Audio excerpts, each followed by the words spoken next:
What's on your face, Carl? Expo, yeah. James wrote them. Ironically, it's the same color as OPEX. Those Mary were was. definitely different Mine was. colors. That was like a burgundy. That's like a bright purple. Yeah. Oh, you're talking about the Expo? I think so. Oh, yeah, I think that was like a brown Expo. That one over there? A maroon expo. No, it's yeah. a black Expo. Oh, it was like purple. It was Was like it? purple. It Oh, was like I didn't know that. It was like a reddy I didn't purple. realize it. Yeah. It was almost this color. Yes. Yeah. I'm classifying these pretty much the same. James is colorblind. Not a big deal. So today's workout was 18-minute AMRAP. What's involved in that, James? 15 box jumps, 12 shoulder overhead, Yep. push press, depending upon Yeah. who wrote it, and 9 toes to bar. And 115.75 on the bar for the 115 shoulder even? overhead. 115? 115, 115, 75. 75. Okay. Yeah. And then I 24, think we may have to 20. go back because I think Amanda did 80 on hers. Did she? Yeah. Ooh. Yeah. Just to check, but I'm not. Okay. Yeah. Just make She sure. did. She did the push-pull of... Hey, Lane. Or no, that's Yeah. 70. Mm. Yeah. Because she tested it on Monday. Yeah. 2 weeks ago? 2 weeks ago, Yeah. yeah. Yeah. All right. So 18-minute AMRAP, where did it originate? Where did it come from? CrossFit Open, 2012, third workout. Yeah, I forget in that year too was deadlift Yep. and hand release push-up, Yeah. box Yeah, jump, yeah. right? Yeah. That was Yeah. the Achilles gate. Yeah, where everyone was. Was it Achilles Snapping? gate then? No, that was the That year was before. later, That was right? the year before. So that year was deadlift, hand release push-up, and Yeah, something, wasn't Achilles was ascending deadlift and box jumps. that was after the double under fiasco Mhm. though. So it was 2011. Yeah. I was just trying to think of the other 2012 workouts, I apologize, but So, yeah, so it was the third one for that year. Well, on this one though, we go really deep in the download that drops on Wednesday. Yeah. yes, So I think Tuesday. Tuesday. Tuesday. Tuesday. With Amanda doing it. Yeah. And us in the background. Yeah. Yes, Amanda Goodman did this workout for us a couple weeks ago. These guys did some commentary on it, and we will be releasing a guide on Tuesday that goes into depth. Her effort was probably far more impressive than ours was this morning. Yeah. Fair to say? Maybe not her effort, but her execution. Yeah, Yes. execution. That's Beautiful right. execution. I think my effort was far greater than Amanda's. Her Probably so. execution was just better. Yeah, what year are we talking about? Yeah. So, I mean, 2012 workout, why is it still in rotation? Like, why is it a workout that we still do to this day? What's valuable about it? I was trying to answer that in a different way than we haven't already 12 times in the past couple of weeks. That's okay, keep saying the same thing. Well, no, I'll try to take a stab. You go ahead. I'll try to take a stab at like a different angle for it. Yeah, I think we talked about this a little bit on the download that's coming on Tuesday, but it's just a really good classic test of identifying if someone can make dynamic contractions aerobic across a relatively long period of time, right? 18 minutes is a fairly long period of time, and there's a lot of contractions that are occurring in there, and you just can't fake it. It's funny because we got to like 9 minutes, and in my head I was like, I think I would do really well if this was a 10-minute workout. Like my strategy would have been different, and I would have just like had some gas in the tank the last few sets. But because it's extended out to 18, I don't even know if that was in their mind when they created this thing. I think it just like happenstance. It just ended up being a beautiful test, but Yeah. it's just a really good test that has a lot of insights inside of it. Well, it's 18 because it goes in triples. So Greg was always big on trying to create this story to the narrative. So 9, 12, 15, 18 just made sense for the AMRAP. I'm sure it's nothing more than that. Yeah. Which is still beautiful, the numbers, but Definitely yeah. appreciate So I couldn't that. find a different one. That's than what okay. Carl said. Yeah. I mean, what are the kinds of contractions inside of that workout? What muscle endurance of what? Yeah, it's a high, I don't know, I'll try to describe it a different way. It's a high squat jump movement. Because it's not a squat pattern, but I classify the shoulder overhead in the squat pattern because it's not a bending pattern. Because you do have some knee bending when you do it. So let's just call it like a jumping pattern as opposed to a pushing pattern. Because if it was like classic push press or handstand push-up, I would put that more into a classical pushing activity. And then another jumping movement, and then a full body anterior flexion activity. Yeah, so those would be the three really that I'm just thinking about. Maybe I've said it a different way a number of times, but Yeah. it's very good. Yeah, I think it just depends on who you are, right? For someone that could have been like a heavy CP session, Yeah. right? Like with that shoulder to overhead, if they were just relatively weaker or absolutely weaker, and 115 and 75 just felt really heavy to them, that could have been a brutal piece. Or if someone could only string together 1 or 2 toe to bar at a time, it's like, what would the workout have been? That wouldn't have been a muscle endurance workout for that person. It would have been like a struggle and get through it and accumulate as many reps as possible in the time frame. Yeah. What were limitations for you, Carl? Yeah, I mean, for me, I think if we videoed that whole thing and you look back at it, what's that? It wasn't 10 minutes. Yeah.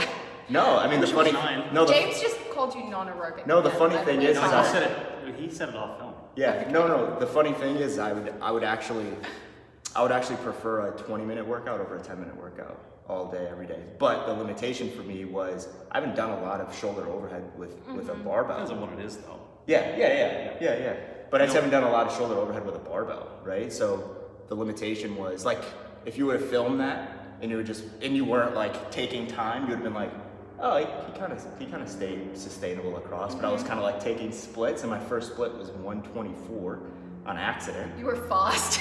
But I was like, I dropped the barbell. I took like 5 breaths. It's just my turnover on the box jump was a little bit faster than it should have been, and obviously, like, I don't know, I fucking just didn't execute it well. And then by the end, I was like 150s in my split times.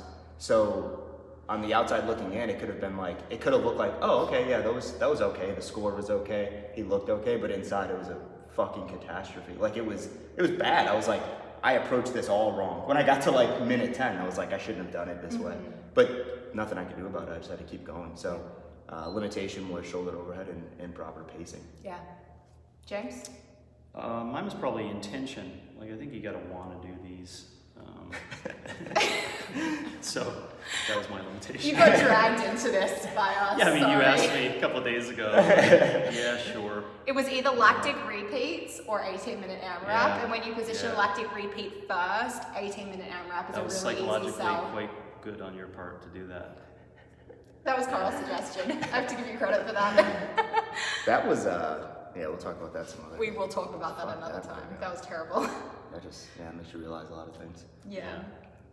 Yeah, no, I think I would agree with the intention piece, and just having not had a lot of exposure to shoulder to overhead. There's a little fly flying around our head right now. No one would have noticed. I haven't done any shoulder to overhead in an aerobic setting in a long time. The toe to bar, I've been working on skill development like the last 2-3 months, feeling a lot better there, but still really wasn't sure what was going to happen when I put it in a workout today. So I probably went like a little bit easy first 4 or 5 sets, and then the last couple realized I could pick it up. The box jump, my quads started to get like pretty fiery, and I had to change my approach to how I was catching the jump, land a little bit more hip dominant partway through as well, I think, combined with that shoulder to overhead.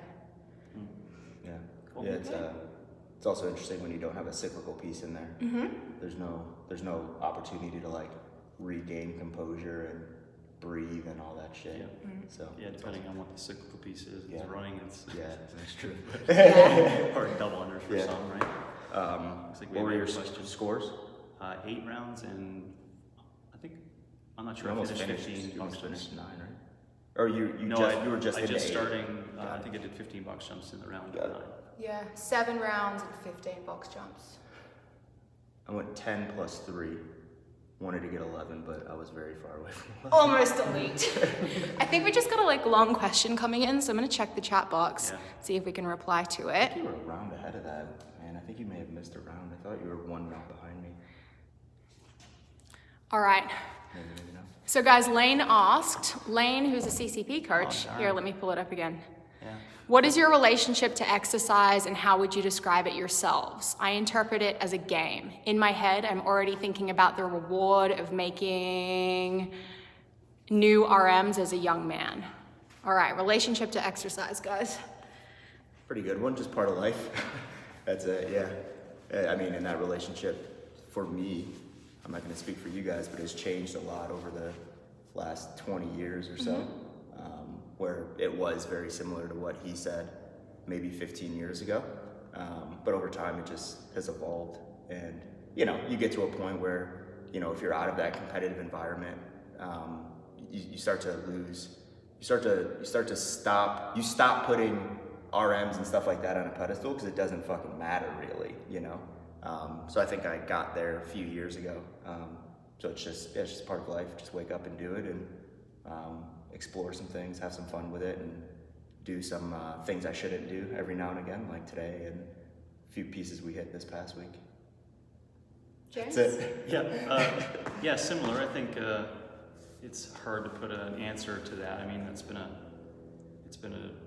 my entire existence is based around trying to answer that question, really. So to answer it really short, I think it's just physical challenges that we can participate in. That's the way I see it, just a relationship to physical challenges.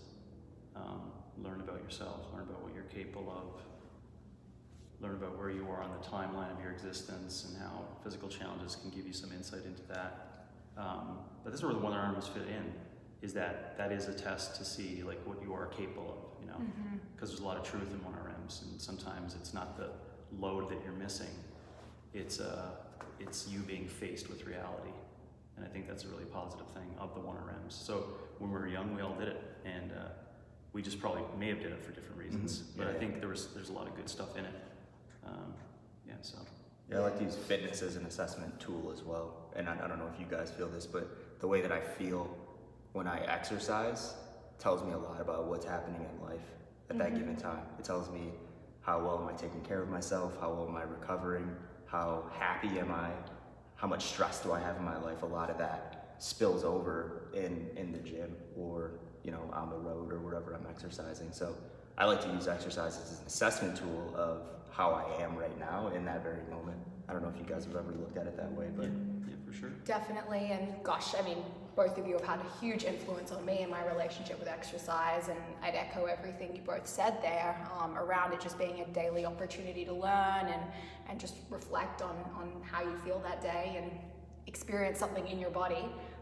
It's fun, it's an opportunity to experiment and try new things, and Lane's point on like the RMs and chasing that, I think it has been an evolution where you realize that the learning doesn't only happen in those moments, and there's something to learn about, just like the daily what's in the Coach RX. You get to learn and assess yourself, like you said, Carl, on those on the day-to-day, as well as on the 18-minute AMRAPs and the lactic repeats and the back squat RMs. It's not just those moments that matter.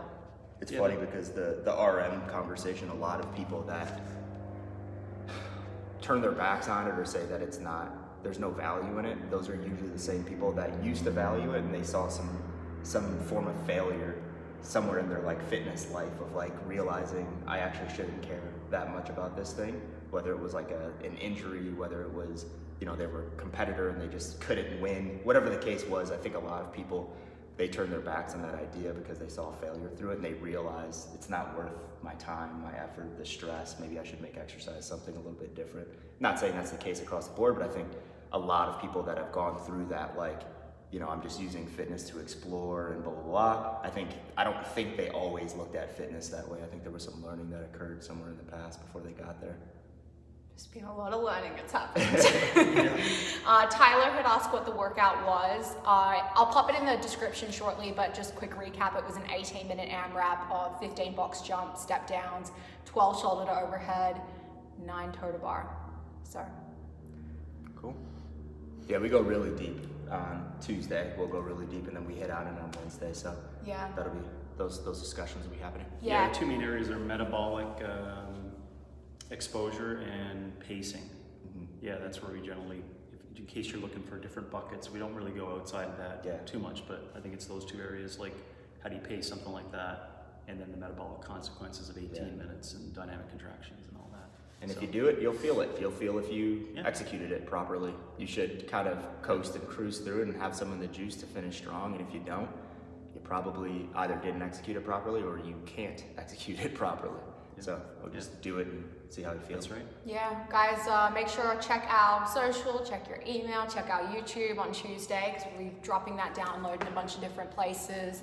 You'll get more opportunity to learn about this workout, as well as some other great assessments that we had some wonderful volunteers take on. So make sure you check those out, and if you do give any of them a try, leave us a comment on YouTube, tag us on social. We do love to see that stuff, and, you know, just learn about your experiments too and what you guys are experiencing out there. So thank you. See ya. Yeah.